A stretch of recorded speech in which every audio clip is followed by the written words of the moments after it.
Meus queridos irmãos, eu fazia o meu devocional essa semana, eu tenho um plano de leitura, o plano do pastor Robert McCain, e um dos textos que eu li essa semana foi justamente em Números capítulo 16, esse texto ele falou de uma maneira muito forte ao meu coração, porque dentre todas as maneiras com que eu poderia ler esse texto, uma das formas com que o Senhor me apresentou essa passagem, foi me colocando no lugar das pessoas que eram manobradas por esses homens aqui. Nós, segundo a boa mão do Senhor, fomos projetados por Ele para sermos liderados, sobretudo espiritualmente falando, por outras pessoas. E em um mundo ideal, o mais interessante, o mais saudável para todos nós é que nós sejamos liderados por homens de Deus, que tenham compromisso com a cruz ensanguentada do nosso Senhor. Porque em último caso, a sublime responsabilidade desses homens é nos conduzir, apesar das suas muitas limitações, até os portões dourados da nossa amada cidade celestial. Aprove ao nosso Deus confiar as nossas almas eternas que foram compradas pelo seu próprio sangue à liderança desses homens. E hoje à tarde, em rápidas palavras, nós estudaremos quais danos terríveis podem ser causados às nossas almas eternas quando infelizmente nós somos liderados por pessoas que não têm compromisso com o Evangelho, mas que nos tratam como mercadorias que podem ser negociadas sob um balcão. E me chamou muito a atenção esse texto, porque sobretudo nos dias atuais, é dessa forma com que parte das igrejas apresenta o Evangelho. O púlpito mais parece um balcão e as pessoas são tratadas como mercadorias que podem trazer lucros ou não para aqueles que estão à liderança dessas pessoas. E não é bom que aconteça dessa maneira, portanto nós precisamos de ferramentas que nos ajudem a nos resguardarmos desses homens. Ferramentas que nos auxiliem a avaliarmos as comunidades que nós frequentamos para saber se, de fato e em verdade, aquilo que nós temos de mais precioso, que são as nossas almas eternas, estão sendo de fato bem tratadas por esses homens. Vocês compreenderam, irmãos? Então, com isso em mente, vamos abrir nossas Bíblias em Números capítulo 16. E o texto que nós leremos tem início a partir do verso 1. A palavra do Senhor nos diz assim: Corá, filho de Izá, filho de Coate, filho de Levi, tomou consigo a Datã e a Abirão, filhos de Eliabe, e Aon, filho de Pelete, filhos de Ruben. Levantaram-se perante Moisés com 250 homens dos filhos de Israel, príncipes da congregação, eleitos por ela, varões de renome. E se ajuntaram contra Moisés e contra Arão, e lhes disseram: já chega, basta, pois toda essa congregação é santa, e cada uma dessas pessoas por sua vez também é santa, e o Senhor está em nosso meio. Por que, pois, vocês estão se exaltando sobre a congregação do Senhor? Quando Moisés ouviu isso, ele caiu sobre os seus joelhos, e falou a Corá e a todo o seu grupo, dizendo: amanhã pela manhã, o Senhor fará saber quem é dele, e quem é o santo que ele fará chegar a si. Aquele a quem escolher fará chegar a si. Então façam isso. Apanhem os vossos incensários, Corá e todo o seu grupo, coloquem fogos neles amanhã, e sobre eles deitar incenso perante o Senhor. E será que o homem a quem o Senhor escolher, esse será o santo. Essas são as minhas palavras, portanto, basta, filhos de Levi. Mas Moisés ainda continuou, e ele disse: ouvi agora, filhos de Levi, vocês acham que é uma coisa insignificante o fato de Deus tê-los chamado, tê-los separado da congregação de Israel, para que vocês se apresentassem perante Ele, para que vocês o servissem no tabernáculo, para que vocês estivessem liderando o seu povo perante a congregação? E fez chegar a você, Corá, e aos seus irmãos, os filhos de Levi contigo? Será que, sendo isso pouco aos olhos de vocês, vocês agora procuram se tornar sacerdotes? Pelo que tu e todo o teu grupo se levanta nesse momento contra o Senhor. E quem é Arão, para que vocês estejam falando mal contra ele, murmurando? Mandou Moisés chamar a Datã e a Abirão, filhos de Eliabe, mas eles disseram: nós não subiremos. Porventura é coisa de somenos que nos fizeste subir de uma terra que emana leite e mel, para fazer-nos morrer nesse deserto? Senão que também queres fazer-te príncipe sobre nós? Nem tampouco nos trouxeste a uma terra que mana leite e mel, nem nos deste campos e vinhas e herança, e agora você quer lançar terra nos nossos olhos? Nós não vamos até vocês. Então Moisés irou-se muito e disse ao Senhor: não atentes para a sua oferta, nem um só jumento levei deles, e a nenhum deles jamais fiz quaisquer mal. E disse mais Moisés a Corá: tu e todo o teu grupo, ponde-vos perante o Senhor, tu e eles, e Arão amanhã. Tome cada um seu incensário e ponham neles incenso. Tragam cada um o seu perante o Senhor, 250 incensários. Também tu e Arão, cada qual o seu. Tomaram, pois, cada qual o seu incensário. Neles puseram fogo, sobre eles deitaram incenso, e se puseram perante a porta da tenda da congregação, com Moisés e Arão. Corá fez ajuntar contra eles todo o povo. Meu Deus, isso é impressionante, não é, irmãos? Corá fez ajuntar contra eles todo o povo, à porta da tenda da congregação. Então, a glória do Senhor apareceu a toda a congregação. Vamos ler a princípio até aqui, amém? Que Deus propõe a sua palavra ao nosso coração. Meus irmãos, vamos orar, amém? Meu Deus, nós amamos profundamente o Senhor, e nesse momento nós rogamos encarecidamente ao Senhor, para que por meio da tua graça o Senhor permita que nós possamos compreender aquilo que nós acabamos de ler nessa passagem que é tão importante. Meu Deus, esse texto foi escrito há muito tempo, e o contexto em que nós nos encontramos, sob vários aspectos, é muito diferente, se comparado ao contexto em que essas pessoas viveram essa experiência. Mas por meio da tua graça nós te rogamos nesse momento, permita que as verdades apresentadas nessa passagem se tornem relevantes para nós hoje, Senhor. Faça com que essa palavra tenha o frescor da atualidade e ajuda-nos a aprendermos com base nela, a não nos deixarmos enlevar, enganar, ludibriar por homens que não devem exercer qualquer influência sobre nós. Mas permita, meu Deus, que nós venhamos a dar ouvidos àqueles que foram levantados por Ti para implementar na terra os valores do Teu reino. Coloca, meu Deus, nas nossas vidas e diante de nós, homens que de fato não temam a mais nada senão o pecado, e que não amem a mais nada senão o Senhor. E permita que esses homens sejam instrumentos em Tuas mãos, para nos conduzir seguros, sob a iluminação e o poder do Espírito Santo, até a nossa amada cidade celestial. Meu Deus, esse é o desejo do nosso coração e a nossa oração, em nome de Jesus. Amém. Pois bem, meus irmãos, no momento em que essa história aconteceu, o povo do Senhor, liderado por Moisés, se encontrava no deserto de Parã, mais precisamente na região até então conhecida como Cades Barneia. Em termos históricos, esse povo havia sido retirado do Egito, e de uma maneira extraordinária, a mão do Senhor o havia conduzido seguros por uma terra muito hostil, até o local que Deus havia prometido a eles, até Canaã, a terra que mana leite e mel. Contudo, para que esse povo pudesse finalmente tomar posse daquela terra, daquela imensidão de mundo, eles precisavam saber quais eram os inimigos que eles precisariam vencer. Então, Moisés tratou de levantar 12 espias, príncipes, homens de renome, representando cada uma das tribos de Israel. E esses homens, eles teriam a missão de percorrer toda aquela terra, avaliar o cenário e retornar dizendo qual seria a melhor estratégia para que o povo do Senhor pudesse dominá-la.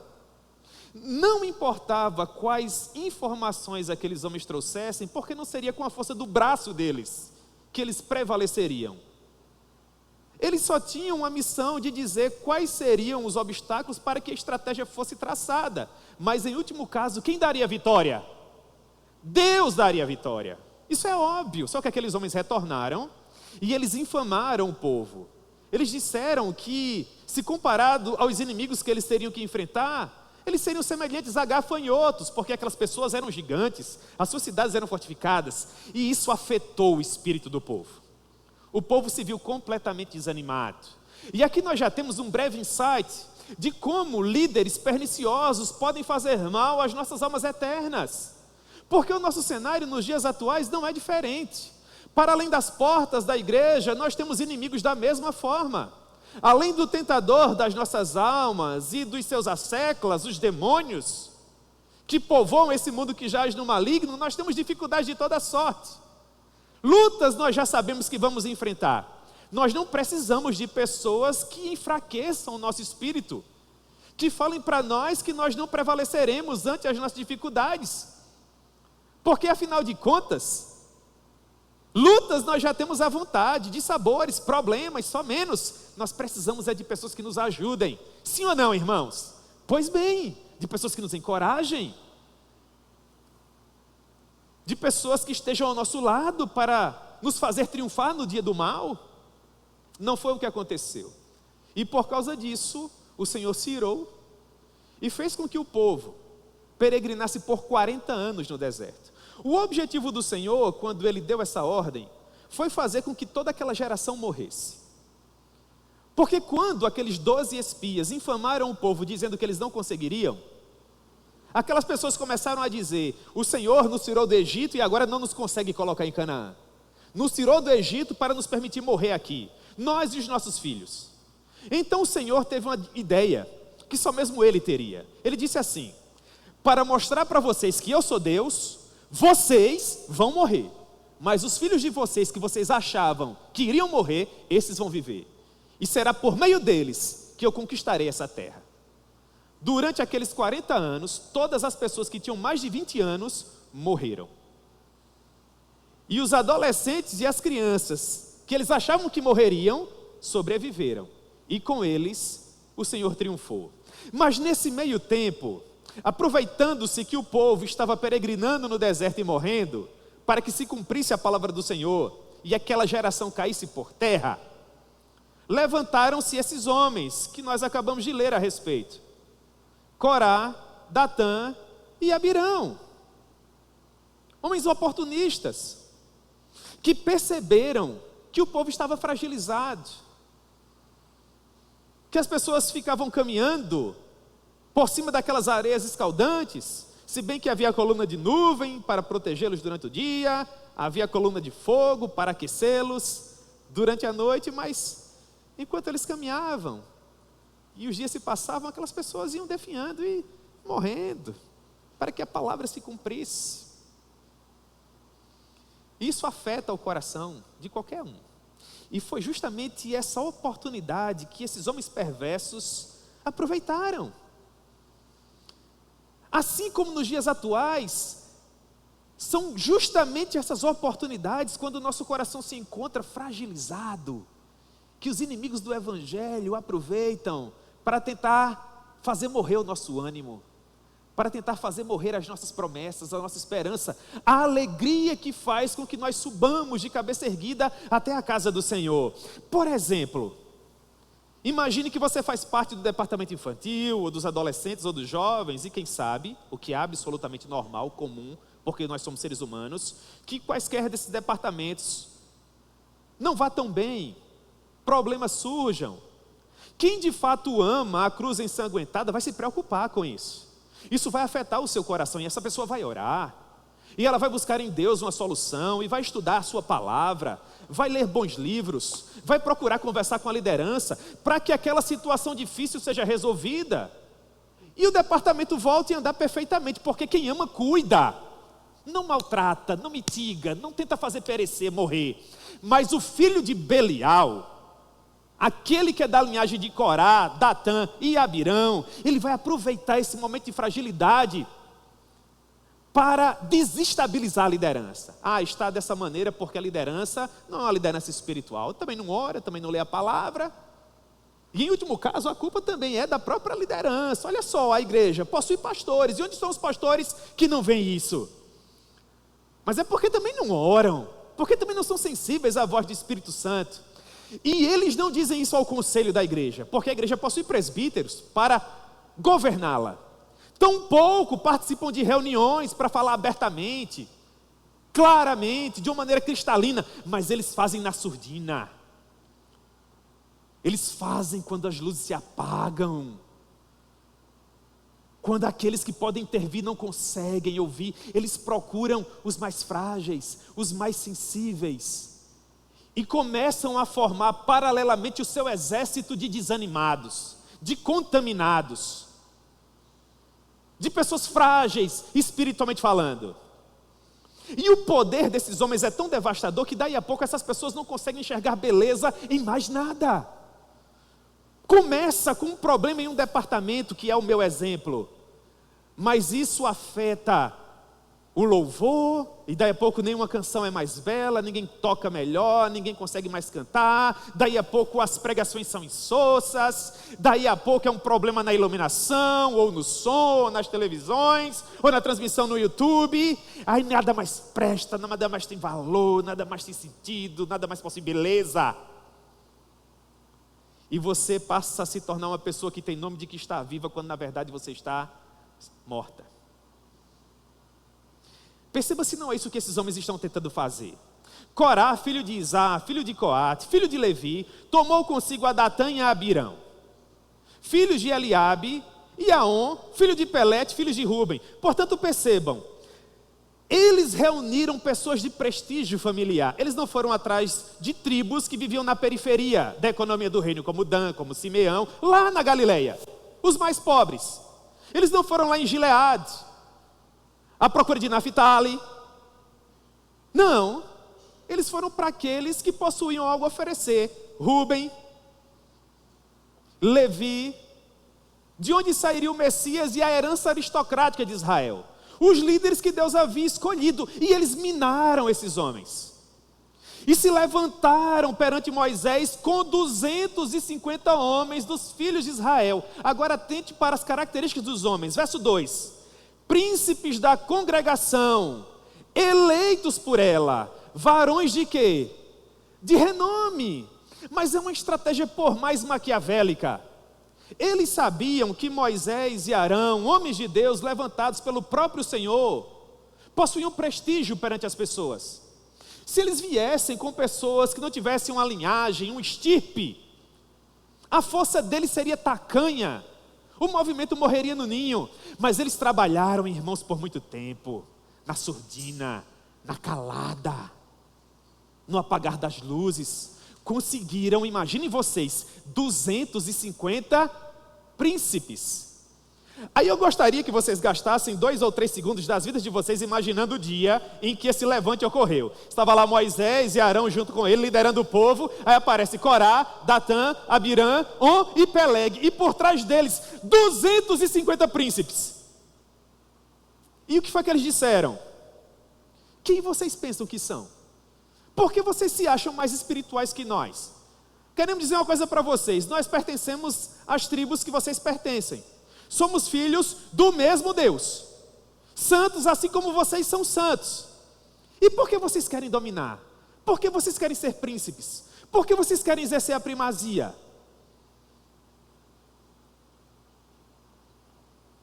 E eles aproveitaram a vulnerabilidade do povo, um momento difícil que aquelas pessoas estavam vivendo. E quando Moisés ouviu isso, ele caiu com o seu rosto em terra, ele dobrou os seus joelhos e tentou dissuadir essas pessoas. E esse é um dos primeiros sinais de alguém que verdadeiramente ama o que faz. Porque em último caso, irmãos, a luta aqui não é pelo poder, a luta aqui não é pela primazia, a luta aqui não é para estar em evidência, a luta aqui é por sua alma. Você vai estar sempre seguindo alguém, conforme o Evangelho de João capítulo 10 nos ensina. Ou você vai estar seguindo o impostor, ou você vai estar seguindo o pastor. A diferença é que o pastor está disposto a dar a vida pelas ovelhas. O impostor não. O impostor quer o leite, o impostor quer a lã, o impostor quer o prestígio, o impostor quer o nome dele na faixa. O impostor só quer se utilizar de você para pregar nos congressos. O impostor não vai te visitar de madrugada. O impostor não vai no hospital no dia mau. O impostor não vai com você até as últimas consequências dos problemas que surgem cotidianamente. Mas aquele que é vocacionado vai. E é o que Moisés faz aqui. Dobra os joelhos e busca a Deus. Moisés diz a Corá: olha, Corá, amanhã pela manhã o Senhor vai saber quem pertence a ele e quem não pertence. Vamos fazer isso, junte aí o seu exército. Apanhe os incensários, porque naquela época, para se apresentar perante o Senhor, nós precisávamos de um item, um incensário, no qual nós queimávamos incenso e uma espécie de aroma subia. O símbolo espiritual é que aquela fumaça, de certa forma, nos protegia da glória de Deus, para que a vergonha do nosso pecado não nos exterminasse. Era uma forma respeitosa de se apresentar perante o Senhor. Contudo, havia um princípio espiritual que era muito interessante. Caso você queimasse fogo estranho, você seria exterminado. Então Moisés, que não era bobo nem nada, não foi gastar tempo com Corá. E eu quero pedir isso a você hoje à tarde. Não vá medir forças com quem não quer ver o bem do povo de Deus. Não vai perder tempo gastando a sua energia vital tão valiosa com essas pessoas. Se desgaste naquilo que serve para a glória de Deus. Se desgaste naquilo que serve para a expansão do reino. Se desgaste tornando o nome do Senhor mais conhecido. Porque pessoas que querem viver com base em picuinhas, nós temos aos borbotões, irmãos. Sempre existirão pessoas à procura de uma nova guerrinha de palavras para nos fazer perder tempo. E eu não posso perder tempo. Porque eu fui ordenado com um pouco mais de 20 anos e eu já estou com mais de 40. A vida passa depressa demais e eu tenho sede de viver para a glória de Deus. Eu quero dizer assim como Neemias, eu não posso perder tempo com vocês porque eu estou envolvido numa grande obra. De modo que se eu parar para perder tempo com vocês, essa obra não vai ser feita da maneira devida, como ela deve ser feita. Então, em nome de Jesus, tenha pressa. Não perca tempo com essas pessoas. Saia das sombras, saia desses corredores, saia do meio desse disse-me-disse, dessas conversas que não levam a lugar algum. Se alguma coisa não está funcionando bem, se você não se sente à vontade com algo, se no seu entendimento alguma coisa precisa melhorar, venha para quem resolve e procure resolver.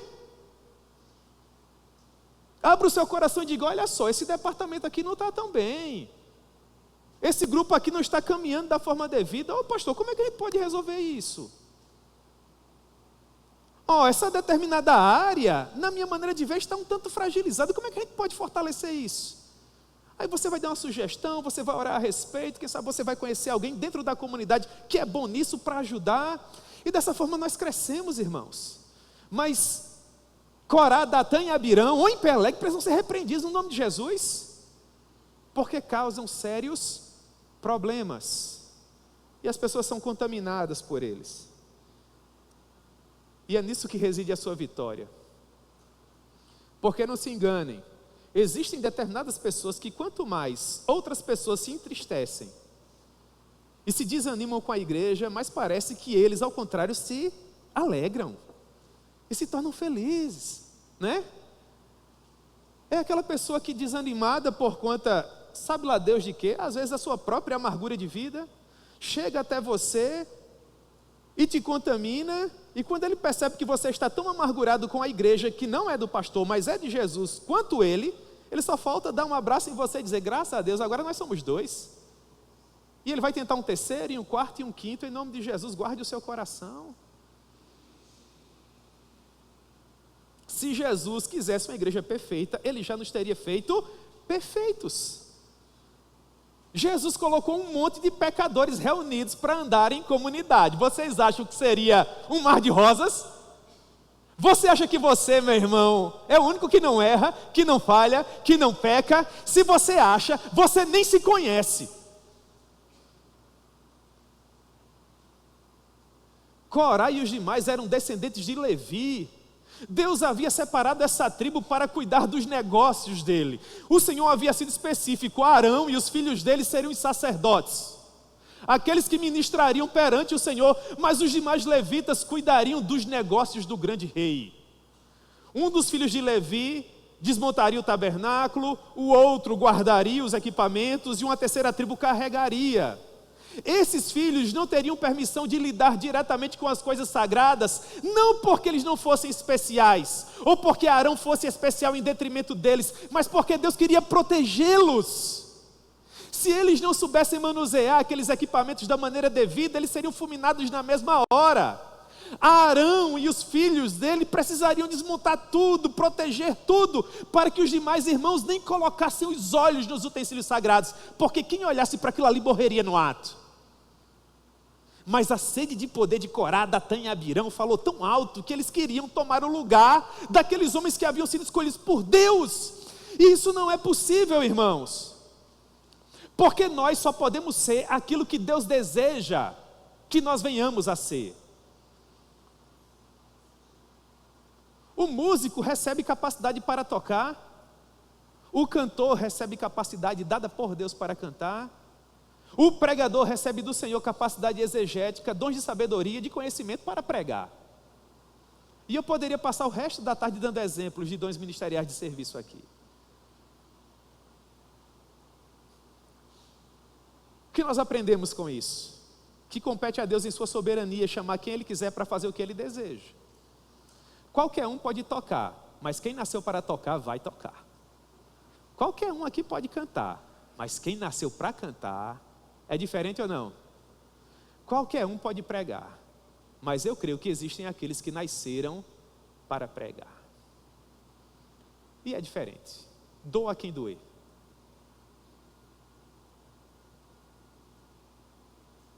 Corá, Datã e Abirão se levantaram. Moisés mandou chamá-los. E eles disseram: não subiremos. Mas é um exemplo maravilhoso de quem quer liderar, não é? Mas é um exemplo assim claro de quem só está no poder pelo próprio poder. Vamos fazer uma reunião, vamos conversar entre nós, para não afetar o povo, para não macular o povo. A crise não está sendo causada no âmbito da liderança, vamos resolver entre nós, preservar o povo do Senhor. Nós não subiremos. E aí eles começam a dizer o seguinte, do verso 13 até o verso 14. Palavras de Corá, Datã e Abirão. Porventura, é coisa de só menos que nos fizeste subir de uma terra que mana leite e mel, para fazer-nos morrer nesse deserto? Eu quero fazer umas perguntas a vocês. O Egito alguma vez foi uma terra que manava leite e mel para o povo do Senhor? Não. A ideia de fazer o povo peregrinar no deserto foi de Moisés? Não. De quem foi a ideia? Do Senhor. Em segundo lugar, Corá diz assim: também vocês querem fazer-se príncipe sobre nós. Moisés em algum momento chegou para Sassa e falou assim: Sassa, pega fogo, agora, sem se consumir, e tira a terra das raízes, porque o lugar em que estás é santo. Moisés disse isso? Não, não. Foi Arão que disse: eu quero ser boca do Senhor sobre a face da terra. Não. Até agora tudo que eles fizeram foi mentir. Corá, Datã e Abirão. Em terceiro lugar, eles disseram, verso 14: não nos trouxestes a uma terra que mana leite e mel, nem nos destes campos, nem vinhas em herança. E agora vocês querem lançar terra nos meus olhos? Quem foi que não permitiu que o povo entrasse na terra? Deus. Quem foi que não permitiu que a terra fosse dividida naquele momento? Deus. Quem foi que escolheu Moisés para ser o seu profeta e Arão para ser o seu sacerdote? Deus. Só que era isso o que Corá, Datã e Abirão estava dizendo para o povo? Não. Tudo o que eles diziam todos os dias era: a culpa é de Moisés e de Arão. A culpa é de Moisés e de Arão. A culpa é de Moisés e de Arão. A culpa é de Moisés e de Arão. Chegou um momento que todo o povo se reuniu e falou: vocês têm razão, a culpa é de Moisés e de Arão. Moisés era o homem mais manso que já pisou sobre a face da terra. Números capítulo 12, verso 3. Era o varão Moisés muito manso, mais do que todos os homens que havia sobre a terra. Mas depois de tudo isso que Corá, Datã e Abirão fizeram, olha o que diz o verso 15. Então Moisés irou-se muito. Há quem diga que uma coisa difícil de ver é alguém que é muito paciente, irado, não é? Quem é cabeça quente, você já conhece o jeito de ser dele, porque ele demonstra a impaciência dele a todo momento, é da personalidade dele. Mas quando uma pessoa calma, comedida, dá lugar à sua ira, ai irmãos, Na maioria das vezes a gente fala assim: ô fulano, parece ser tão bobinho, tão manso, né? Eu fico imaginando como era o semblante de Moisés, irado. Aí Moisés faz uma oração curta, mas muito objetiva no verso 15. Ele diz assim para o seu melhor amigo. Vocês sabem que Moisés era amigo de Deus, né, irmãos? Ele diz assim: não atentes para a sua oferta. Moisés estava dizendo no seu zelo: não os receba, Senhor. Tudo isso é mentira deles. Os nossos doutrinadores acham que eles levantavam falsas informações sobre Moisés, dizendo que Moisés roubava o povo, tomava o camelo, o jumento. Aí Moisés, na ira, que fala: eu nunca roubei jumento de ninguém, o senhor sabe.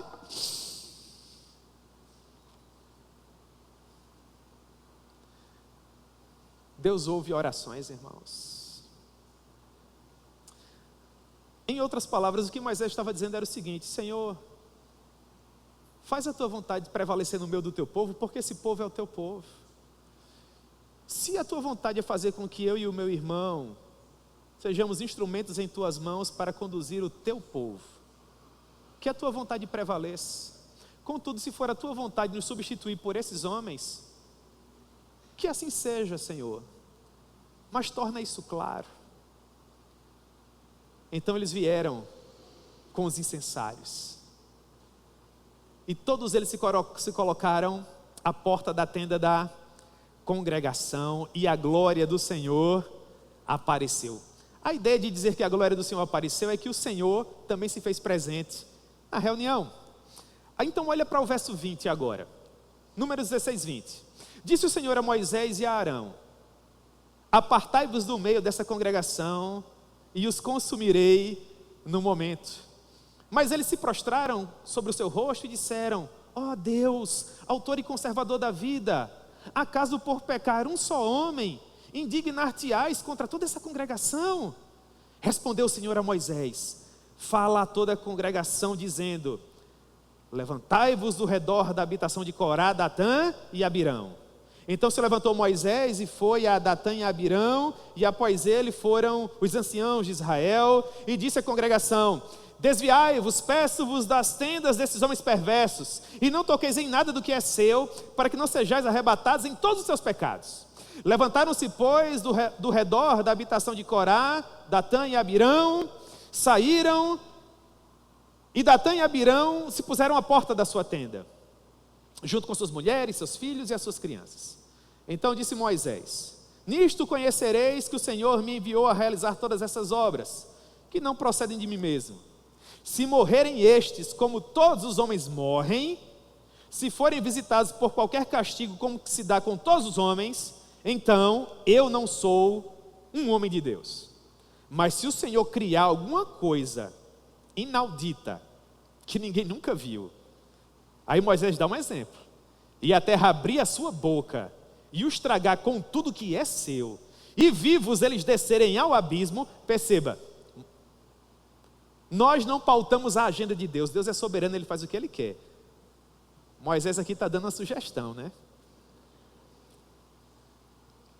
Então todos saberão que esses homens desprezaram o Senhor.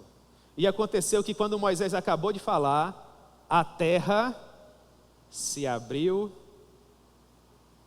e tragou aquelas pessoas e as suas casas e tudo que pertenciam a eles. E eles desceram vivos ao abismo, e depois a terra os cobriu. Todo Israel que estava ao redor deles fugiu, gritando e dizendo: nós não queremos que a mesma coisa aconteça conosco. Verso 35, fogo procedente do Senhor saiu, e aqueles 250 príncipes também morreram. E disse o Senhor a Moisés: olha, chame Eleazar, filho de Arão, pegue aqueles incensários que estavam no meio do incêndio, que os 250 príncipes estavam manuseando, queimando fogo estranho. Destruam aqueles incensários, transformem eles em lâminas e cubra com eles o altar.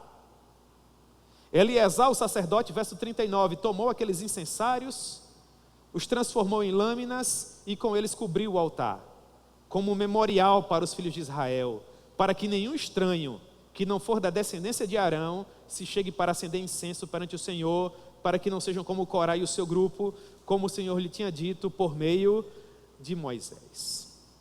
Meus irmãos, não há como ficar mais claro que isso. Quando Deus deu ordens para que o povo se separasse de Corá, Datã e Abirão, imagine vocês que 2 grupos foram formados. De um lado Moisés e Arão, do outro lado os opositores, e o povo seria uma espécie de plateia, observando tudo aquilo. E Moisés, homem do Senhor, fez uma oração um tanto diferente para que ficasse claro, para que não restasse dúvida acerca de quem aquele povo deveria seguir. Por que Moisés foi tão enfático, tão duro em suas palavras? Porque acerca dessa verdade não pode haver dúvidas. Você precisa saber, com toda a certeza do seu coração, onde se encontra a sua alma eterna. Moisés sabia, assim como nós sabemos hoje, que o que nós temos de mais importante são as nossas almas. E Moisés queria que aquelas pessoas tivessem essa mesma certeza. Senhor, essas pessoas são muito valiosas, preciosas. Em último caso, será por essas pessoas que o teu filho sangrará, das 9 horas da manhã até as 3 horas da tarde. O que deve ser feito acerca delas? A quem de fato elas devem seguir? Torna a tua vontade conhecida. E por tornar essa vontade conhecida, Moisés pediu algo muito específico. Senhor, se eu estiver correto, faça com que essas pessoas desçam ao abismo de uma maneira inaudita, de uma maneira diferente, de uma maneira extraordinária. Como, por exemplo, que a terra se abra e eles sejam engolidos. E Moisés mal terminou de falar. Foi justamente isso que aconteceu. Nos dias atuais, meus irmãos, um pastor não deve fazer esse tipo de oração. Assim como Deus também, do ponto de vista de sua própria revelação, não tem mais interesse de estabelecer um princípio como esse, porque isso já foi estabelecido aqui. Mas com uma passagem como essa, nós nos lembramos que com o nosso Deus não se brinca. Um dia, todos os impostores estarão perante o Senhor, e eles terão que prestar contas acerca daquilo que eles fizeram com as pessoas que foram compradas pelo sangue precioso do Senhor. Que eles serão condenados por Deus e receberão o justo castigo da sua afronta, nós não temos dúvidas. O que nos preocupa é o desperdício de alegria que as pessoas que serão lideradas por esses homens terão. A falta de conhecimento bíblico, a falta de princípios para nortear as suas vidas, a falta de valores para tornar as suas relações pessoais, os seus relacionamentos melhores. Portanto, você precisa fazer parte de uma igreja que te desafie intelectualmente falando, que te coloque para orar, que te coloque para ler a Bíblia, que traga para você informações a respeito daquilo que está sendo ensinado para os seus filhos. Por exemplo, vocês estão aqui agora, o que está sendo ensinado para vocês, para os filhos de vocês lá na salinha? Vocês viram o relato da Kézia? Que coisa preciosa! Nas terças-feiras, breve catecismo. Por curiosidade, quando vocês chegarem em casa, digitem no navegador do Google, breve catecismo de Westminster, para vocês verem que seus filhos estão estudando. Aí estudem também, porque eles vão perguntar a vocês em casa. Imagine se seu filho chegar em casa hoje à noite, na hora do jantar, quando você começar a abrir a caixa da pizza, e ele disser assim: papai, qual é o fim principal do homem? O que é que você vai responder, meu irmão? Você tem que dizer assim para ele: o fim principal do homem é conhecer a Deus e se alegrar nele eternamente. É a segunda pergunta do catecismo. Você entende? Cuidado com Corá, Datã e Abirão. Eu quero encerrar, irmãos, olhando para o desfecho. Vocês acham que depois que esses homens tiveram essa morte tão trágica, as pessoas ainda tinham dúvidas a respeito de quem elas deviam seguir?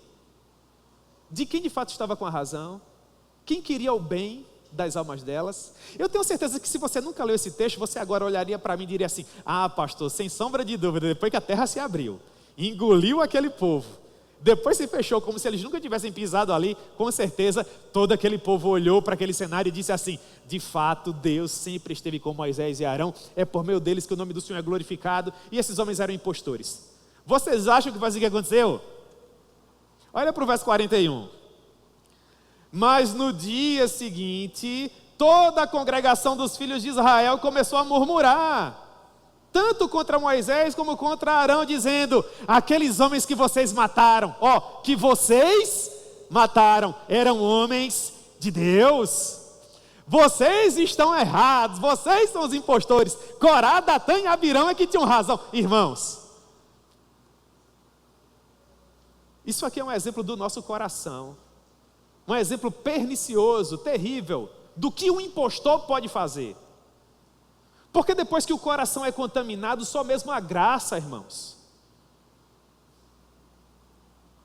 Todo o povo, eu quero que você frise o que está escrito no verso 42, todo o povo se levantou contra Moisés, milhares de pessoas.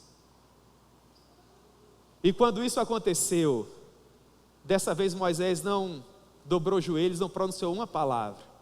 A nuvem mais uma vez veio ao tabernáculo. E o Senhor falou a Moisés, verso 45, Moisés, se afaste desse povo, que eu vou consumi-lo, no estalar de dedos, no piscar de olhos. Irmãos, se Deus tivesse feito isso, coitado dele, ele não tomaria café no dia seguinte, ele não veria mais beleza em nada, porque ele exterminou esse povo aqui. Seria assim? Sabe por que Deus é Shaddai?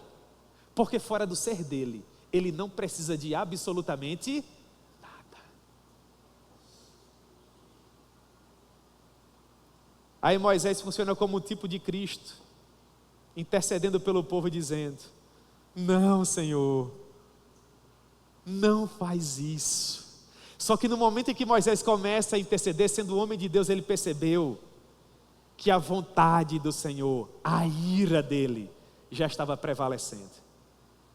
Ele chama Arão rapidamente e diz: Arão, pegue o seu incensário e corra, porque a praga já se espalha pelo arraial. Aí aqui, irmãos, é que nós vemos a diferença entre o que é vocacionado e o que não é. O que nasceu para ser líder sobre o povo do Senhor, para ser um instrumento nas mãos de Deus, um pastor de ovelhas, e aquele que não é. Porque sem pensar duas vezes, Arão pega aquele incensário e corre para onde a devastação estava acontecendo.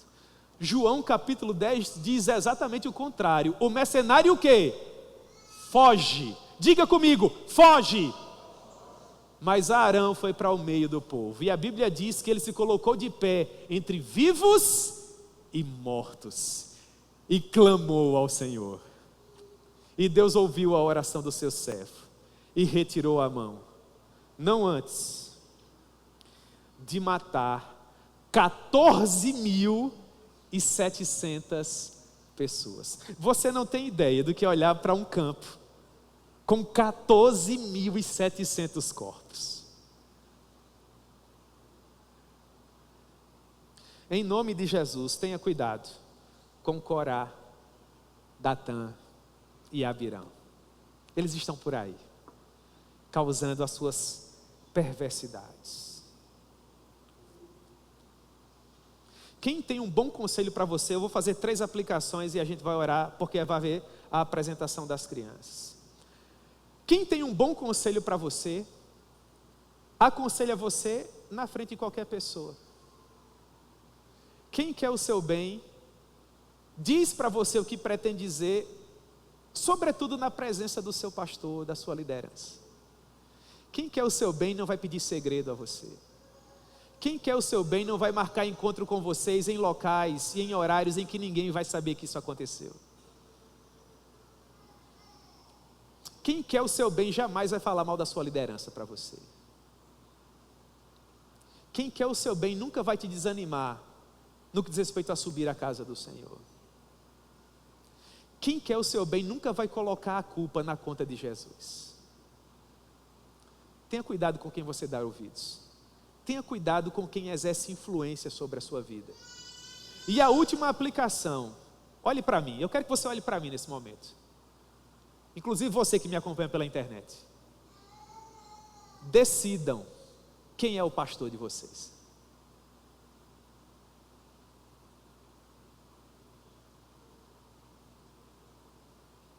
E que Deus nos conceda a graça